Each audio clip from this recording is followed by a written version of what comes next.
अगर अल्लाह है तो वो दिखाई क्यों नहीं देता? अगर दिखाई नहीं देता तो माने कैसे? और अगर माने बिना माने जाए तो क्या वो अंधविश्वास नहीं? यही सवाल आज का एथीस्ट पूछ रहा है। लेकिन चौंकाने वाली बात सुनो, ये सवाल सबसे पहले एक नबी ने पूछा था, हजरत मूसा का सवाल। कुरान कहता है हजरत मूसा अल्लाह से सीधा कलाम करते थे। एक दिन उन्होंने कहा, ऐ मेरे रब, मुझे अपना दीदार करा दे। सूरह अल-आराफ 7:143। सोचो, ये सवाल कोई इग्नोरेंट नहीं पूछ रहा, ये सवाल एक चुना हुआ नबी पूछ रहा है। यहां से फिलॉसफी शुरू होती है। अल्लाह ने ये नहीं कहा मैं हूं ही नहीं, अल्लाह ने ये भी नहीं कहा अंधे की तरह मान लो। अल्लाह ने कहा तुम मुझे नहीं देख सकते, लेकिन उस पहाड़ को देखो, अगर वो अपनी जगह कायम रहा तो तुम मुझे देख सकोगे। ये कोई कहानी नहीं, ये कैपेसिटी टेस्ट है। साइंस का रूल है, हर सिस्टम की एक लिमिट होती है। इंसानी आंख एक्सरे नहीं देख सकती, कान अल्ट्रासाउंड नहीं सुन सकता, दिमाग इन्फिनिट डेटा प्रोसेस नहीं कर सकता। तो सवाल ये नहीं कि वो क्यों नहीं दिखता, सवाल ये है क्या देखने वाला कैपेबल है? कुरान कहता है फिर जब उसके रब ने पहाड़ पर अपनी तजल्ली डाली तो पहाड़ चूर चूर हो गया। ध्यान दो, अल्लाह खुद सामने नहीं आया, सिर्फ तजल्ली।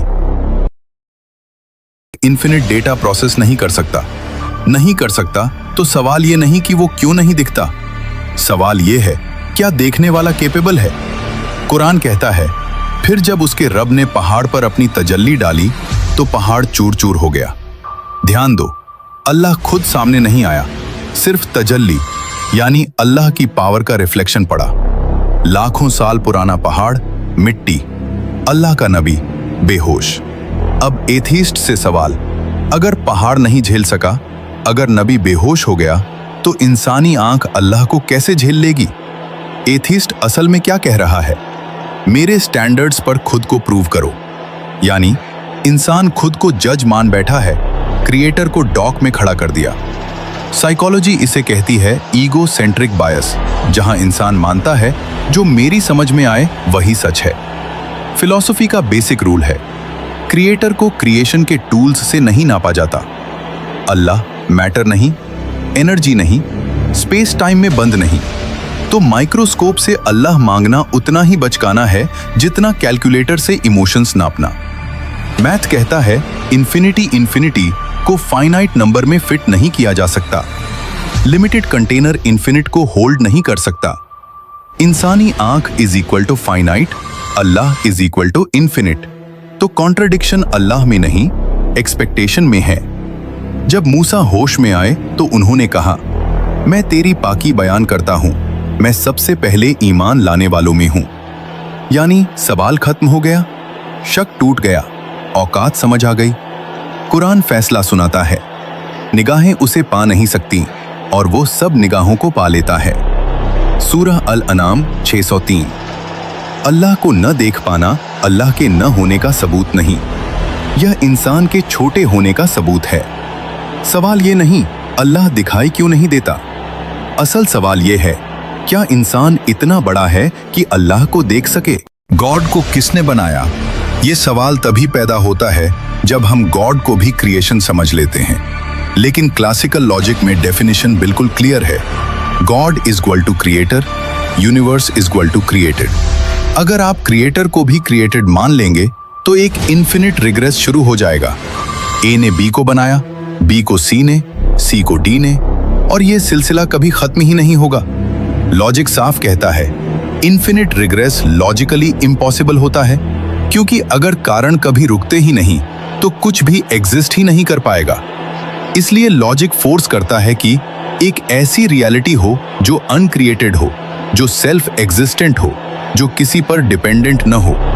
फिलॉसफी इस रियलिटी को कहती है नेसेसरी बीइंग। नेसेसरी बीइंग यानी जो खुद मौजूद हो, जिसे किसी ने बनाया न हो, जिसका होना ऑप्शनल नहीं बल्कि जरूरी हो। फिलॉसफी नेसेसरी बनाम कंटिंजेंट। फिलॉसफी एग्जिस्टेंस को दो कैटेगरी में बांटती है। कंटिंजेंट, चीजें जो हो भी सकती हैं न भी हो सकती हैं, जैसे इंसान, atoms, planets, universe. Universe contingent है क्योंकि एक वक्त था जब वह था ही नहीं। नेसेसरी बीइंग, जो होना ही चाहिए वरना कुछ भी मौजूद नहीं रहेगा। जब यूनिवर्स कंटिंजेंट है तो उसका सोर्स नेसेसरी होना ही पड़ेगा, और जो नेसेसरी होता है वह बना हुआ नहीं होता। यही फिलॉसफी कह देती है गॉड को बनाना पड़ता ही नहीं। साइंस, यूनिवर्स का बिगिनिंग प्रॉब्लम। साइंस मानती है यूनिवर्स का एक बिगिनिंग है, बिग बैंग। जो चीज शुरू होती है उसे कॉज चाहिए। अब सिर्फ दो लॉजिकल ऑप्शन बचते हैं। यूनिवर्स ने खुद को बनाया। यह कॉन्ट्राडिक्शन है, क्योंकि जो मौजूद ही नहीं वह बनाएगा कैसे। यूनिवर्स का कॉज टाइम, स्पेस और मैटर से बाहर है।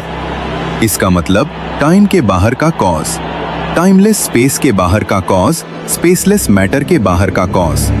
इमैटेरियल साइंस यही रुक जाती है। फिलॉसफी आगे कहती है ये एट्रीब्यूट्स सिर्फ गॉड के हो सकते हैं। साइकोलॉजी, इंसान यह सवाल क्यों पूछता है। ह्यूमन माइंड कॉज़ैलिटी और पैटर्न्स पर ट्रेन होता है। हर चीज के पीछे पूछता है क्यों।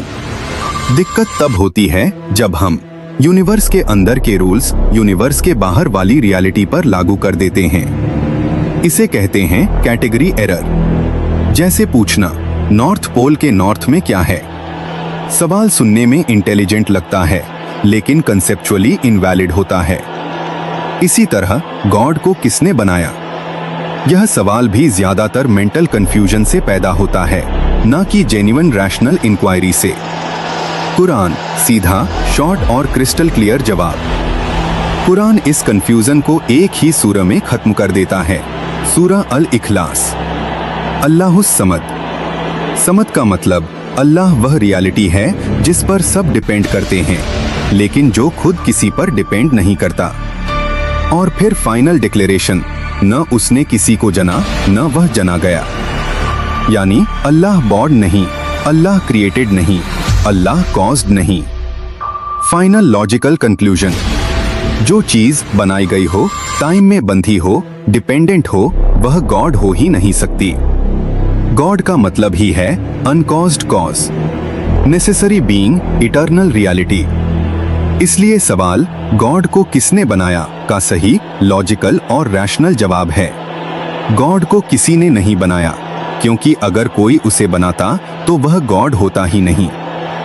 One line reflection climax.